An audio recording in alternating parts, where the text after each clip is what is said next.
For back pain, these 4 things are typically recommended: resting, taking pain medication, doing some sort of strengthening exercises, or then considering surgical procedures, especially when you are beginning with back problems. But you might be aware more than 90%, meaning 9 out of 10 individuals suffering from pain, have what are called non-specific back pain issues. That means you have no clear understanding of where it's originating because no real diagnosis is provided. Your back essentially requires specific types of exercises. Find out why this is so vital and learn what steps you can take right now.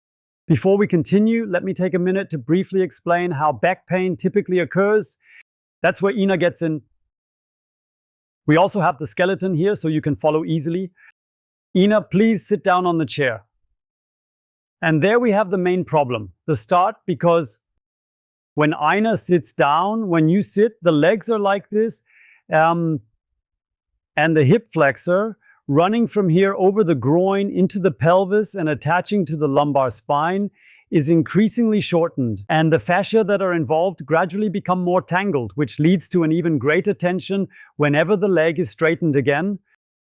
This pulling tension moves things forward here, tilting the pelvis forward. In reaction, the muscles or tissues in the back extensors and also the gluteal muscles engage to keep it aligned. This means that a battle begins between pulling forward and counter-pulling from behind in order to stay upright. You see, and that affects the intervertebral discs, and there are the herniated discs and so on and so forth. However, the brain assesses what exactly is unfolding here, all these various forces that are actively raging around. When you're sitting, you usually have your arms in front on the table, on the keyboard, and you're working on the computer. Then everything rounds here, and a bad posture starts to settle in. And this leads to an increasing amount of pulling at the front as well. And then what is required for the pulling back? The muscles up here, more in this area, that's where the burning in the back originates. All of these take place at the back, causing pain that seemingly never ends and just keeps lingering relentlessly. Naturally, this extends into the neck when considering it as part of the back, since the extended spine up there is connected as well, with the head increasingly held in this way.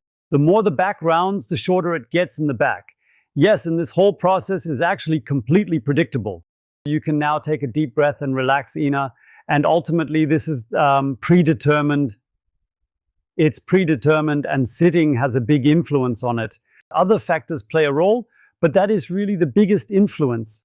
That shouldn't necessarily be a big deal at all. It could actually all be handled really quite easily. Ultimately, it's connected to the fact that it's not sitting that is the enemy of the back, but rather the lack of knowledge on how to counterbalance it. Acquiring and applying this understanding is vital for maintaining optimal spinal health and overall well-being in daily life. And that's the point, and we'll clarify today. The exercise that Ina and I want to show you now is basically quite simple. Ina, please stand sideways just like that. Yes. And now lean back into the hyperextension. Go all the way into hyperextension as far as you can. Take 3 breaths. Then you move forward with your legs straight. Lower yourself down to the ground, beautifully rounding out your back. Take 3 calming breaths. Rise again slowly and stretch generously, as this is a key factor often contributing to back pain discomfort.